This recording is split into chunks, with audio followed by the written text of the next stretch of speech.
चलिए आप लोगों को नमस्ते। और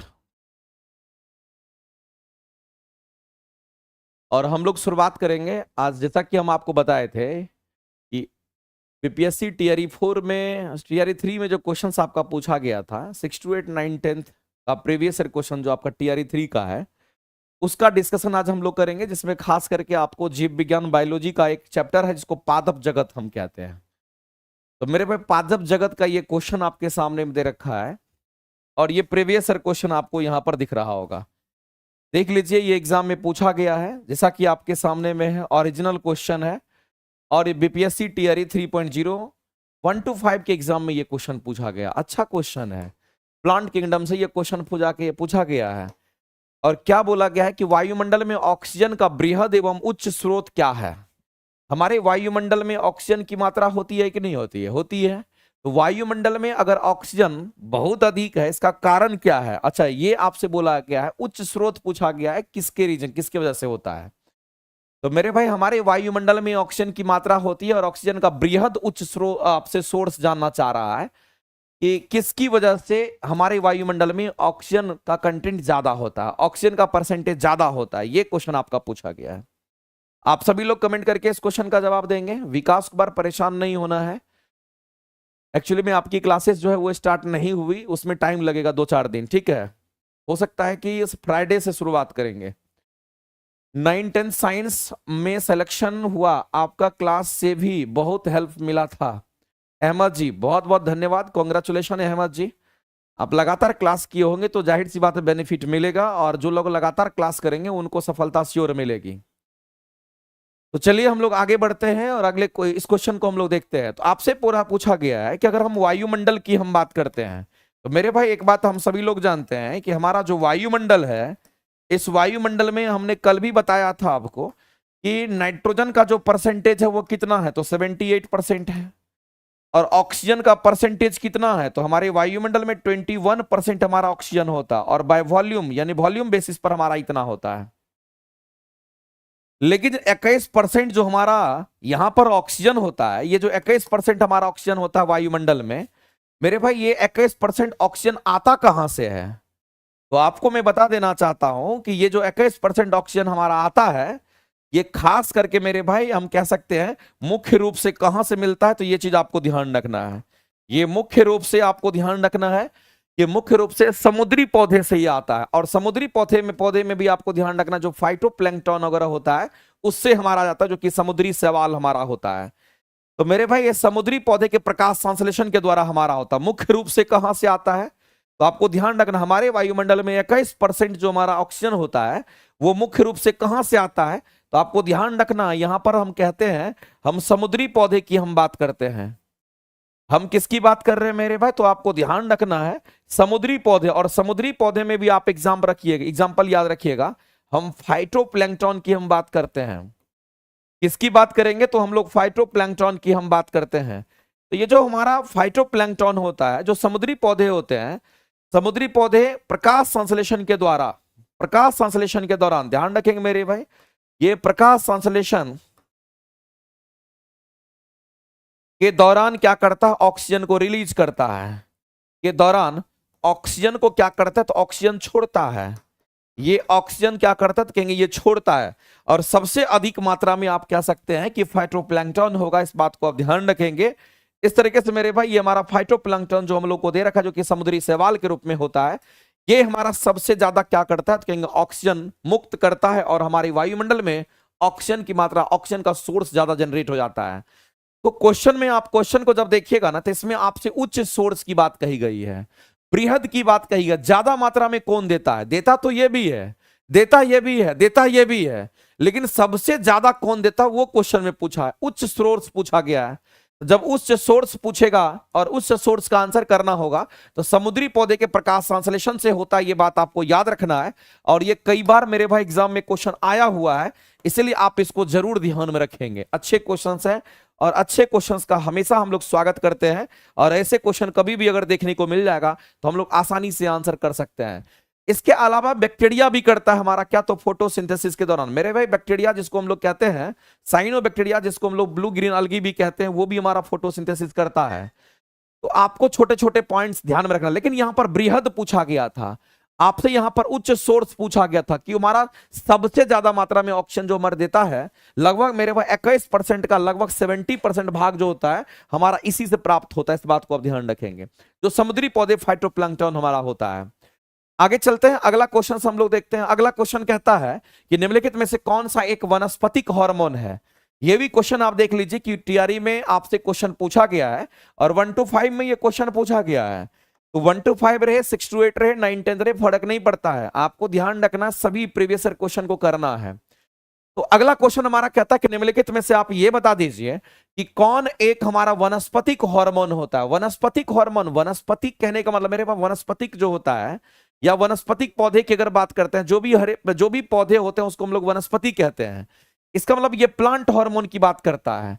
अगर आपके सामने में ऐसा टर्म लिखा है और ये बात लिखा है कि वनस्पतिक हार्मोन की अगर बात करता है, तो आप एक बात जान लीजिए कि वनस्पतिक हार्मोन की अगर बात कर रहा है, इसका मतलब क्या होता है। वनस्पतिक हार्मोन का मतलब होता है हमारा प्लांट हार्मोन की बात कर रहा है। इस बात को आप ध्यान रखेंगे। वनस्पतिक हार्मोन कहने का मतलब हम किसकी बात करेंगे, तो हम यहां पर प्लांट हार्मोन की बात करेंगे। ये बात आपको ध्यान रखना है।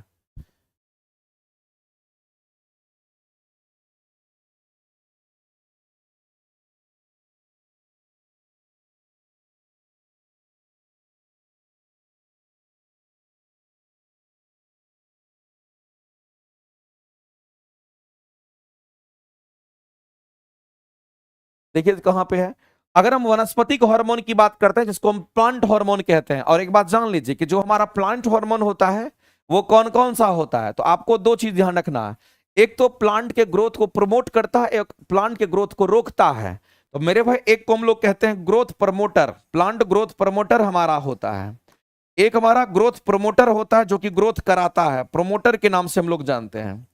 और दूसरा हमारा क्या होता है, ग्रोथ इनहिबिटर होता है। इस बात को आप ध्यान रखेंगे, ग्रोथ इनहिबिटर हमारा होता है।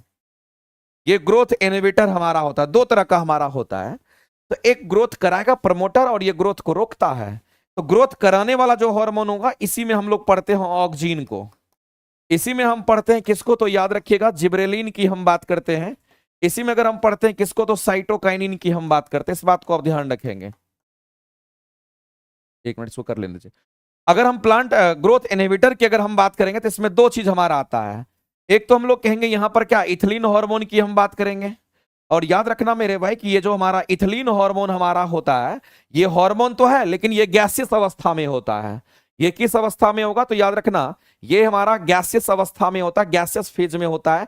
यही एक हार्मोन है जो कि गैसियस अवस्था में होता है, इसको इथिलीन हार्मोन कहते हैं, जो फल को पकाने में सहायता प्रदान करता है। इसके बाद हमारा आता है एक हमारा एब्सिसिक एसिड की हम बात करते हैं। तो ये आपको नाम से लग रहा होगा कि ये एसिड है, जबकि ये हार्मोन होता है और ये पतझड़ कराता है। तो ये प्लांट के ग्रोथ को कहीं ना कहीं ये दोनों रोकता है, जबकि ये दोनों तीनों प्लांट के ग्रोथ को क्या करता है, प्लांट में ग्रोथ कराता है। तो आपसे बोला कि निम्नलिखित में से कौन सा वनस्पतिक हार्मोन है। तो वनस्पतिक हार्मोन तो हमारे 5 गो यहां पर देखने को मिला, और पांचों हार्मोन को अगर आप देखिएगा तो आपको पता चल गया होगा। 3 गो तो हमारा यहां है जो कि हमारा प्लांट को ग्रोथ कराता है, ये 3 गो यहां हो गया, और 2 गो हमारा प्लांट के ग्रोथ को रोकता है, तो ये 2 गो हमारा यहां पे भी है। तो मेरे भाई कुल मिलाकर के अगर हम लोग देखें तो 5 गो हमारा प्लांट हार्मोन है। और इसी में से आपसे बोला गया कि कौन सा वनस्पतिक हार्मोन हमारा है। तो कौन सा वनस्पतिक हार्मोन है, एक्चुअली में क्वेश्चन में मिस्टेक है, यहां पर मेरे भाई सुधार कर लीजिएगा। कौन सा वनस्पतिक हार्मोन है बोला गया, अच्छा कौन सा वनस्पतिक हार्मोन है ये बोला गया है।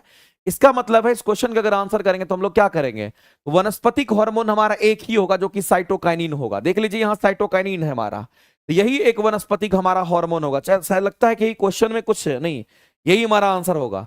तो हम लोग को ध्यान रखना मेरे भाई कि ये राइट आंसर हमारे हो जाएंगे ऑप्शन नंबर ए, क्योंकि साइटोकाइनिन आप यहां पर देख पा रहे होंगे प्लांट हार्मोन हमारा होता है।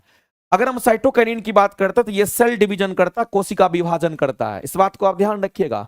प्लांट में जो साइटोकाइनिन हार्मोन हमारा होता है, ये जो साइटोकाइनिन हमारा हार्मोन है, इस बात को आप ध्यान रखेंगे।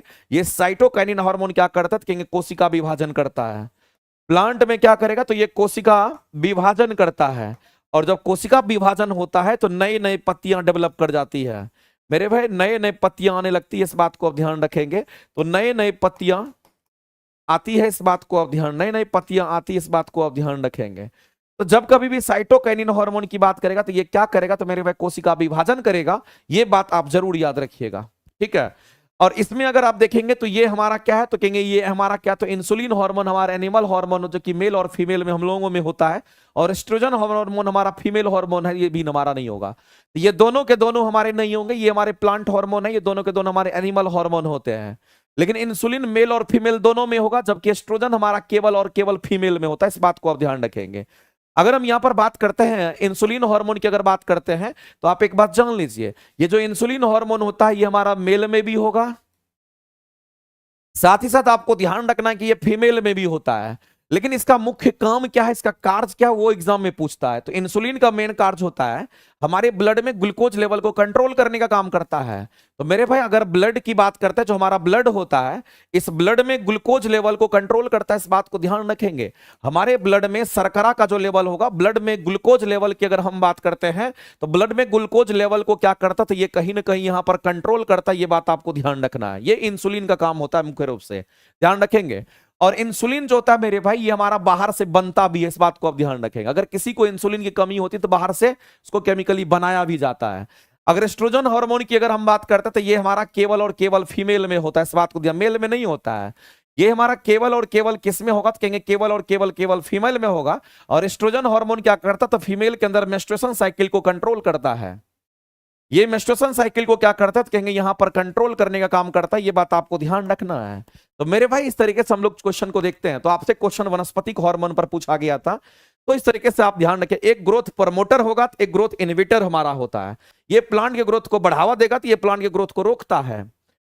आगे चलते हैं, अगला क्वेश्चन आप देख लीजिए। 1 to 5 का भी है, फिर आपका 6 to 8 का भी क्वेश्चन दिखेगा, फिर 6 to 8 का दिखेगा, फिर आपको 6 to 8 का क्वेश्चन दिखेगा, फिर आपको 6 to 8 का क्वेश्चन दिखेगा, फिर 6 to 8, फिर 6 to 8, इस तरह से आपको दिखेगा। फिर आपको 9 10th का भी क्वेश्चन आने वाला है मेरे भाई, ध्यान दीजिएगा। तो 6 to 8 देखिए, 9 10th का आपका क्वेश्चन यहां पर, 9 10th का क्वेश्चन यहां पर। आपको ये सब क्वेश्चन मेरे भाई कई बार पूछता है। उसके बाद देखिए फिर 9 10th का क्वेश्चन आपका, फिर 9 10th का क्वेश्चन आपका है। यानी कहने का मतलब है कि जो भी एग्जाम में पूछे गए क्वेश्चन वो सारे के सारे आपके यहां पर मौजूद हैं। अगला हम लोग देखते हैं यहां पर, नेक्स्ट जो हमारा क्वेश्चन है इसके बारे में हम बात करते हैं। अगला क्वेश्चन हमारा कहता है कि कौन से लक्षण किसी पादप को जलोदीवत बनाता है। यानी कहने का मतलब है कि किसी भी पादप को क्या करता है, जलोविधिवत हमारा बनाता है। ये आपसे पूछा गया, हाइड्रोफाइट्स की बात कर रहा है मेरे भाई। कहने का मतलब ये समझ लीजिए कि ये भी क्वेश्चन आपको टीआरई में पूछा गया है। और जो भी टीआरई के क्वेश्चन पूछे गए हैं वो तो एटलीस्ट आपको आना ही चाहिए, क्योंकि वहां से क्वेश्चन भी रिपीट होने की संभावना ज्यादा है, इसलिए इसको भी आप ध्यान रखेंगे, ठीक है। तो हम लोग यहां पर, अच्छा बाइलिंगुअल की जहां तक बात है, हिंदी को कल से आपको बाइलिंगुअल क्वेश्चन मिलेगा, टेंशन नहीं लीजिए। कल से हम बाइलिंगुअल करा देंगे। आज बाइलिंगुअल नहीं हो पाया था, बाइलिंगुअल स्टार्ट नहीं कर पाया था, लेकिन कल से बाइलिंगुअल क्वेश्चन आपको मिलेगा, ध्यान रखिएगा। तो आज एक दिन कंप्रोमाइज कर लीजिए, चलेगा, ठीक है। एक दिन तो मेरे भाई सह सकते हो, एक दिन सह लो, क्या दिक्कत है। हम लोग यहां पर हाइड्रोफाइट्स की बात करते हैं, जो जलीय पौधे होते हैं, हम उसकी बात करते हैं। तो एक बात आप जान लीजिए, इस जलीय पौधे के बारे में बहुत सारी चीजें हैं जो कि आपको जानना चाहिए। और जलीय पौधे को हम लोग क्या कहते हैं, तो इसको हम लोग हाइड्रोफाइट्स के नाम से जानते हैं। और जो हमारा जलीय पौधे होते हैं, जो हाइड्रोफाइट्स हमारे होते हैं, जो जलीय पौधे होते हैं, याद रखना मेरे भाई, इसमें मैकेनिकल सपोर्ट नहीं होता है। इसमें मैकेनिकल सपोर्ट का अभाव होता है, इस बात को आप ध्यान रखेंगे। मैकेनिकल सपोर्ट का क्या होगा, तो यहां पर अभाव होता है, इस बात को आप ध्यान रखें, अभाव होता है। इसमें मैकेनिकल सपोर्ट हमारा होता नहीं है। और इसी मैकेनिकल सपोर्ट के कारण क्या होता है, प्लांट खड़ा रहता है, जबकि इसमें अभाव होता है हमारा। जलीय पौधे जो होते हैं उसमें मैकेनिकल सपोर्ट का हमारा अभाव होता है। दूसरी बात आपको ध्यान रखना है, जो जलीय पौधे होते हैं मेरे वो पानी के ऊपर वो तैरता है, तो उसके अंदर एक उत्तक पाया जाता है जिसको हम लोग बोलते हैं एरेनकाइमा, याद रखेंगे। तो ये चीज भी क्वेश्चंस कई बार पूछता है कि जलीय पौधे की हम बात करते हैं, और जलीय पौधे अगर पानी में तैरती है, अगर ये पानी में तैरती है तो उसका रीजन आपसे पूछ सकता है। अगर ये तैरती है उसका रीजन पूछेगा। तो याद रखना मेरे भाई, जलीय पौधे में क्या होता है, एरेनकाइमा उत्तक होता है। इसमें एरेनकाइमा उत्तक होता है, इस बात को, एरेनकाइमा हमारा टिश्यू होता है, एरेनकाइमा हमारा उत्तक होता है, इस बात को आप ध्यान रखें। इसमें एरेनकाइमा उत्तक होता है। और जो एरेनकाइमा उत्तक होगा ये सब में नहीं होता है। एरेनकाइमा उत्तक जो होता है ये केवल और केवल मेरे भाई जलीय पौधे में होते हैं, और जो क्या करता है उसको तैरने में सहायता प्रदान करता है। ये बात आपको ध्यान रखना, चूंकि ये भी चीज आपके इंपॉर्टेंट है। दूसरी बात है मेरे भाई, अगर हम बात करते हैं जो जलीय पौधे हमारे हाइड्रोफाइट्स होते हैं, उसमें हमारा क्या होता है, कहेंगे उसमें हमारा वायुतक, वायुतक कहने का मतलब होता है, आप सीधा सीधा कह सकते हैं कि इसके अंदर हमारा क्या होगा, तो इसके अंदर हम लोग सीधा कह सकते हैं मेरे भाई वायवीय उत्तक होता है। इस बात को भी ध्यान रखना, इसमें कैसा उत्तक होगा, कहेंगे इसमें वायवीय उत्तक होगा, इस बात को ध्यान रखेंगे, इसमें वायवीय उत्तक होता है, इस बात को ध्यान रखना। अब कहेगा सर ये वायवीय उत्तक क्या होगा, तो वायवीय उत्तक वैसा उत्तक जहां पर मेरे भाई एयर भरा हुआ रहता है, तो जब एयर भरा रहता है तो उसको हल्का कर देता, तैरने में उसको क्या करता है, हेल्प करता, तो वायवीय उत्तक भी इसमें होता है। तो मेरे भाई आपको क्या देखने को मिला, जो जलीय पौधे होंगे उसमें मैकेनिकल सपोर्ट का क्या होता है, अभाव होता है, याद रखिएगा। जो जलीय पौधे होते हैं वो अगर तैरते हैं तो उसमें एरन का उत्तक होता है, ये चीज अभी आपको याद रखना है। और इसमें वायवीय उत्तक होते ताकि ये हल्का हो जाता और आसानी से वो हमारा तैरता है। दूसरी बात आपको ध्यान रखना मेरे भाई कि जो जलीय पौधे हमारे होते हैं, इसमें एक और पॉइंट आप ऐड कर लीजिएगा, ये जो जलीय पौधे हमारे होते हैं ये भी आपको ध्यान रखना है कि इसमें हमारा सुविकसित संवहन तंत्र होता है। इसमें क्या होगा, तो हम लोग सीधा कहते हैं कि इसमें सुविकसित संवहन तंत्र होता है, इस बात को आप ध्यान रखें, सुविकसित संवहन तंत्र। और संवहन तंत्र में आप लोग जानते हैं कि एक तो हमारा जाइलम आता है और दूसरा हमारा क्या कहते हैं हम के यहाँ पे हमारा फ्लोएम आता है। तो जाइलम और फ्लोएम दोनों हमारा इसमें मौजूद होता है, इस बात को आप ध्यान रखेंगे। तो जल में घुले हुए खनिज लवण को पहुंचाएगा, ये भोजन फोटोसिंथेसिस करेगा तो प्लांट में हम कहेंगे हर जगह पहुंचाएगा। इसका मतलब सुविकसित हमारा क्या होता है, इसमें संवहन उत्तक भी होता है, ये बात आपको ध्यान रखना। और संवहन उत्तक कहने का मतलब जाइलम और फ्लोएम ही होता है हमारा। तो अगर इस क्वेश्चन को सॉल्व करने के लिए जाओगे तो मेरे भाई ये सब याद रखना पड़ेगा। इसमें किसका अभाव होगा, तो यांत्रिक सपोर्ट का अभाव होता है, मैकेनिकल सपोर्ट का अभाव होता है, याद रखेंगे। यांत्रिक उत्तक का अभाव होगा, मैकेनिकल उत्तक का हमारा अभाव होगा, यानी कि मैकेनिकल सपोर्ट का अभाव होता है। वायुतक उत्तक होता है इसमें, यानी कि वायवीय उत्तक होता है, इसका मतलब ये भी सही है। सुविकसित संवहन तंत्र होगा, ये भी हमारा सही है। तो मेरे भाई ये तीनों के तीनों स्टेटमेंट सही हैं। तो इस क्वेश्चन के अगर आंसर करेंगे तो ऑप्शन नंबर डी के साथ जाएंगे, क्योंकि एक से अधिक हमारा करेक्ट हो जाएगा।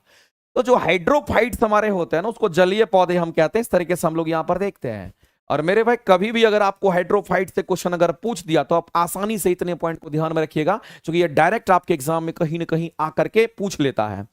इसके अलावे भी जैसे ईपीफाइट्स हमारा होता है, उसमें मैकेनिकल सपोर्ट होता है, जिसमें मैकेनिकल सपोर्ट होगा उसको खड़ा रहने के लिए वो क्या करता है, क्षमता प्रदान करता है। लेकिन इसमें हमारा नहीं होता मैकेनिकल सपोर्ट, याद रखेंगे। चलिए आगे चलते हैं और अगला क्वेश्चन हम लोग देखते हैं। अगला क्वेश्चन कहता है, ये भी अच्छा क्वेश्चन है और आपको ये 6 to 8 में पूछा गया क्वेश्चन है। तो जो बच्चे 6 to 8 का तैयारी करते होंगे, अगर जो बच्चे 1 to 5 का तैयारी करते होंगे, उनको ये नहीं लगना चाहिए कि 6 to 8 में पूछा तो हम में नहीं पूछेगा, आप में भी पूछ सकता है। बहुत ज्यादा अंतर नहीं होता है, आप क्वेश्चन को उठा करके देख लीजिए, पता चल जाएगा आपको लेवल। इसलिए कभी उस दुविधा में नहीं रहना, आपको जितने तरह के क्वेश्चन कराए जाते हैं सभी क्वेश्चन पर नजर रखना है। चलिए आगे हम लोग चलते हैं और अगला क्वेश्चन हम लोग देखते हैं। कहता है कि प्रकाश की ओर पौधे का झुकाव अगर होता तो वह किसके कारण होता, यह पूछा गया है। तो मेरे पास उसका मुख्य कारण उसमें भी पूछा गया है। तो एक बात आप जान लीजिए, अगर कोई पौधे प्रकाश की ओर अगर बढ़ता है, प्रकाश की ओर अगर वृद्धि करता है, या प्रकाश की ओर अगर वो वृद्धि करता है, तो समझ लेना उसको फोटोट्रोपिज्म करते हैं।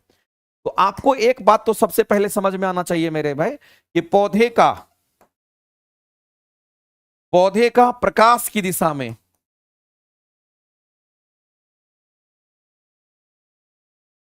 पौधे का प्रकाश की दिशा में अगर वृद्धि होती है, इसको हम लोग फोटोट्रोपिज्म कहते हैं, इस बात को ध्यान रखना। इसको हम लोग क्या कहेंगे, तो इसको हम लोग फोटोट्रोपिज्म के नाम से जानते हैं, ये बात आपको ध्यान रखना। और फोटोट्रोपिज्म को हम लोग प्रकाशानुवर्तन कहते हैं, इसको हम लोग प्रकाशानुवर्तन के नाम से हम लोग जानते हैं, ये चीज भी आपको ध्यान रखना। अब मामला ये है कि पौधे के प्रकाश की दिशा में वृद्धि तो हो रही है, लेकिन पौधे का प्रकाश की दिशा में जो वृद्धि हो रही है वो किसके कारण हो रही है, ये आपसे मुख्य कारण पूछा गया है। तो मेरे भाई इसका मुख्य कारण भी तो पता होना चाहिए। इसका मुख्य कारण क्या होगा, तो आपको ध्यान रखना है। मुख्य कारण में हम ये कह सकते हैं ऑक्सीजन तो होता है इसमें, प्लांट में एक प्लांट हार्मोन होगा जिसको हम लोग ऑक्सीजन कहते हैं। कहां डाल दिए हैं, छोड़िए आप अभी। अगर हम मुख्य कारण की बात करते हैं तो ऑक्सीजन की हम बात करेंगे, लेकिन आपको ध्यान रखना है कि ऑक्सीजन की सांद्रता होगी या ऑक्सीजन की सांद्रता होगी या फिर ऑक्सीजन का विसरण होगा। तो मेरे भाई मुख्य कारण होता है ऑक्सीजन की हम बात करेंगे। और याद रखिएगा ये जो हमारा ऑक्सीजन हार्मोन होता है, ये जो हमारा ऑक्सीजन हार्मोन होता है, इस ऑक्सीजन थोड़ी दिन आज हम ऐसे ही पढ़ाएंगे। ऑक्सिन हार्मोन का, ऑक्सीजन हार्मोन के असमान विसरण के कारण ऐसा होता है, इस बात को ध्यान रखेंगे। असमान विसरण के कारण हमारा ऐसा होता है, ऑक्सीजन हार्मोन की असमान विसरण के कारण ऐसा होता है, ये बात आपको ध्यान रखना है। इसके कारण जनरली हमारा होता है, ये बात आपको ध्यान रखना है। तो मुख्य रीजन मेरे भाई हम लोगों को पता चल गया है। एक बात तो हम लोग जानते थे कि पौधे के प्रकाश की दिशा में अगर मुड़ जाता है, इसका मतलब ऑक्सीजन हार्मोन रेस्पॉन्सिबल होता है। लेकिन ऑक्सीजन हार्मोन का असमान विसरण होता है, समान विसरण नहीं होगा, असमान विसरण होता है। असमान विसरण कहने वाला जिधर छाया होता है ना, उधर ऑक्सीजन हार्मोन ज्यादा जाकर के रह जाता है, और जिधर छाया नहीं होता उधर कम होता है, तो प्रकाश की तरफ वो मुड़ जाता है हमारा। तो आपको ध्यान रखना मेरे भाई कि इस तरह के क्वेश्चंस का आंसर हम लोग क्या करेंगे, तो हम लोग आंसर करेंगे मेरे भाई, यहां पर इस क्वेश्चन का आंसर हो जाएगा कि प्ररोह जो सूट हमारा होता है, प्ररोह के छायादार भाग की और ऑक्सीजन का विसरण हमारा हो जाता है। तो ऐसी परिस्थिति में हम कहते हैं इसका ये मुख्य रीजन होगा, और इस क्वेश्चन का आंसर करेंगे option number C. Option number C आपका राइट होगा। यहां पर ध्यान रखिएगा, असमान विसरण हमारा होता है, समान विसरण नहीं होगा, असमान विसरण हमारा होता है, इस बात को ध्यान रखेंगे। जो हमारा ऑक्सीजन हार्मोन होता है उसकी कारण हमारा होगा, एक तो वो चीज होगा, दूसरा प्ररोह के छायादार भाग की ओर ऑक्सीजन जाके जमा होगा, तो दूसरी तरफ हमारा प्रकाश की तरफ क्या करता, पौधा वृद्धि करने लगता है। आगे चलते हैं, अगला क्वेश्चन हम लोग देखते हैं। नेक्स्ट क्वेश्चन हमारा क्या कहता है, निम्नलिखित में से कौन सा प्लांट हार्मोन है। मेरे भाई प्लांट किंगडम पढ़ रहे हैं तो जाहिर सी बात है, इससे रिलेटेड क्वेश्चन तो आएंगे ही आएंगे। तो कौन सा पादप हार्मोन है, प्लांट हार्मोन है, ये आपको बताना है। अभी जस्ट मैंने आपको बताया था कि प्लांट हार्मोन हमारे 5 गो हैं, और इस पर जब आप पहुंचिएगा तो पता चल जाएगा, ऑक्सिन, जिबरेलिन, साइटोकाइनिन, इथिलीन और एब्सिसिक एसिड हमारा होता है। अब यहां पर आप जो आपसे क्वेश्चन पूछा गया है, जिबरेलिन भी प्लांट हार्मोन हो, बिल्कुल हमारा प्लांट हार्मोन है, इसमें कहीं से कोई शक नहीं है। साइटोकाइनिन भी होता है और ऑक्सिन भी हमारा होता है, ये सभी के सभी प्लांट हार्मोन है। इसका मतलब इस क्वेश्चन का अगर आंसर करेंगे तो ऑप्शन नंबर डी हमारा राइट हो जाएगा, और इस क्वेश्चन का आंसर क्या करेंगे तो ऑप्शन नंबर डी, क्योंकि तीनों हमारे यहां पर क्या हो जाएंगे, करेक्ट आंसर्स हो जाएंगे। और आप देख लीजिए 6 to 8 में आपको क्वेश्चन पूछा गया था, 19 तारीख को ये क्वेश्चन पूछा गया, 19 जुलाई को क्वेश्चन पूछा गया है। ये इजी क्वेश्चन था, कोई दिक्कत नहीं। अगला क्वेश्चन देख लीजिए, ये वाला क्वेश्चन मेरे भाई आप सभी लोग आंसर करके बताएंगे, देखते हैं कितने लोग आंसर करते हो। मैं आपके आंसर्स का इंतजार कर रहा हूं। सोनू रॉय, ध्यान रखना। अच्छा, एक चीज और हम आपको बताना चाहते हैं कि जो भी बच्चे जिनको लगता होगा कि हमारा साइंस वीक है, मेरी बात को एक बार बढ़िया से सुन लीजिए। जिनको लगता है कि हमको साइंस नहीं बुझाता, चूंकि अभी नोटिफिकेशन आएगा नहीं, मई जून वगैरह में नोटिफिकेशन आएगा, एक बहुत बढ़िया मौका आपके लिए है कि आप लोग साइंस के लिए आरंभ बैच ऑनलाइन में कर सकते हैं। आरंभ बैच आपको 6 to 8 9 10 सबके लिए अवेलेबल है, जिसमें फिजिक्स, केमिस्ट्री, बायो मेरे द्वारा पढ़ाया जाएगा आपको। अगर किसी को रिकॉर्डेड क्लास चाहिए तो इंजेक्शन बैच ले लेना, वो भी साइंस थ्योरी के लिए है। और भी अगर किसी को चाहिए तो अखंड ज्योति बैच लेना, साइंस के लिए है। अगर किसी को प्रैक्टिस करना है मेरे साथ, अलग से जो क्वेश्चन हम आपको काफी डिटेल में पढ़ाए हुए हैं, वो अगर चाहिए किसी को, वो क्लासेस चल रहा है, तो नियुक्ति बैच आपको ले लेना है प्रैक्टिस करने के लिए घर में। बाद बाकी यूट्यूब पर तो हम आपको ये क्लासेस करवा ही रहे हैं। अगर किसी को चैप्टर वाइज क्लास चाहिए तो चैप्टर वाइज के लिए एक हम आजकल दिए हैं, आजकल में दिए हैं क्लास, जो सिलेक्शन बैच करके आपको मिलेगा, जिसमें 1000 क्वेश्चन करवाएंगे फिजिक्स का, केमिस्ट्री का, बायो का चैप्टर, वही चैप्टर कंसीडर किए जो चैप्टर इंपॉर्टेंट है। तो काम करने के लिए बहुत कुछ अगर आप करना चाहोगे तो।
मेरे भाई आप यहां पर देख रहे होंगे कि ये हमारे हाइड्रोफाइट्स होते हैं, जो जलीय पौधे होते हैं, एरन का अमाउंट तक के कारण तैरता है, इसमें कोई मैकेनिकल सपोर्ट नहीं होता, ध्यान रखिएगा, इसके बारे में बता चुके हैं आपको। आरंभ बैच की हम बात कर रहे थे, साइंस आरंभ बैच। अगर किसी को लगता है कि हमको तैयारी करना है साइंस, मेरे द्वारा फिजिक्स केमिस्ट्री बायो तीनों पढ़ना, बहुत ही बढ़िया तरीके से पढ़ना है ताकि आपको सिलेक्शन लेने में आसानी हो जाए, तो मेरे भाई ऑनलाइन में ये बैचेज आपको मिलेंगे 6 to 8 9 10 दोनों के लिए आरंभ बैच आपको मिल जाएगा साइंस का। तो जिसको भी लगता है कि हमको करना है बस कर लीजिए, अब समय नहीं है, बस आप उसी हिसाब से फटाफट करके काम कीजिए। ये सब हमने आपको बताया था मेरे भाई।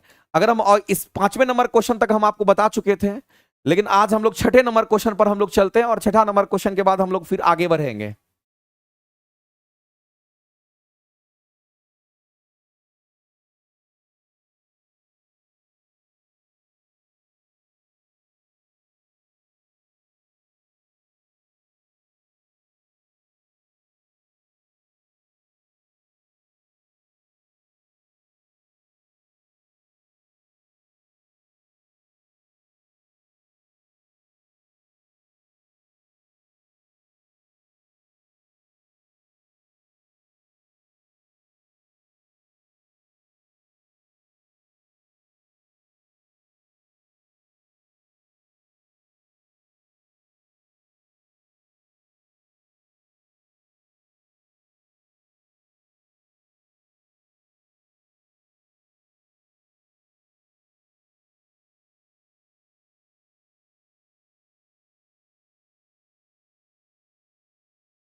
कार्बन डाइऑक्साइड पानी और ऊर्जा देने के लिए हम पायरुवेट का विघटन करने की बात करते हैं। तो एक बात आप समझ लीजिए, कार्बन डाइऑक्साइड गैस के रूप में होता है।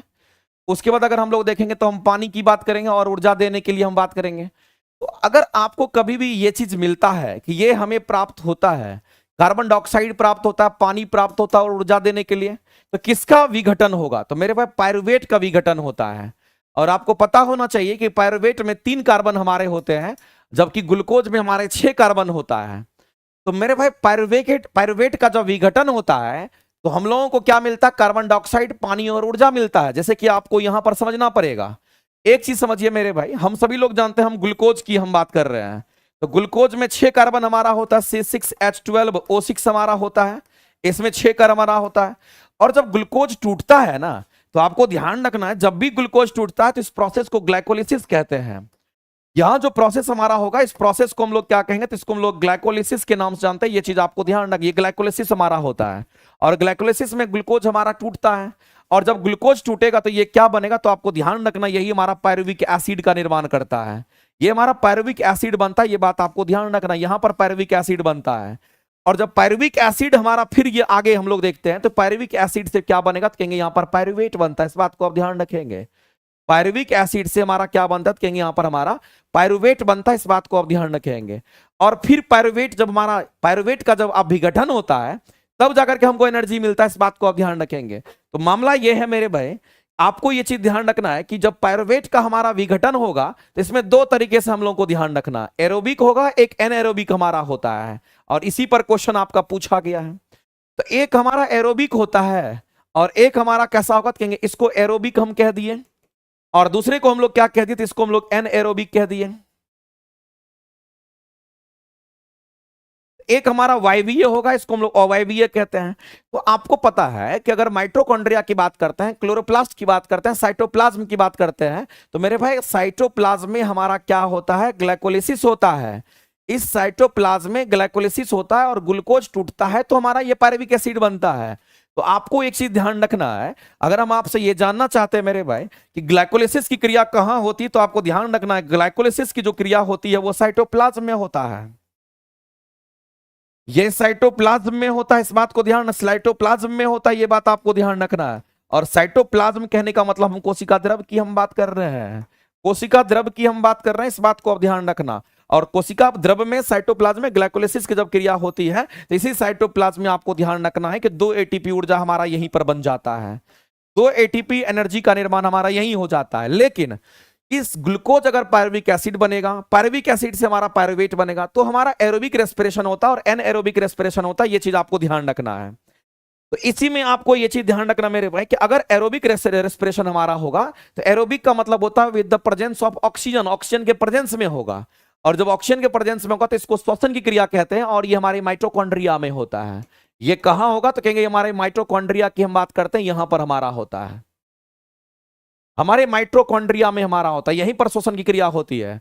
और माइटोकॉन्ड्रिया में जब ये हमारा एरोबिक रेस्पिरेशन होता है तो इससे क्या निकलता है, तो आपको ध्यान रखना कार्बन डाइऑक्साइड हमारा हो गया, साथ ही साथ क्या मिलेगा तो हम कहेंगे पानी मिलेगा, साथ ही साथ क्या मिलेगा मेरे भाई तो 36 एटीपी ऊर्जा हमें प्राप्त होता है, 36 एटीपी ऊर्जा हमें प्राप्त होता है।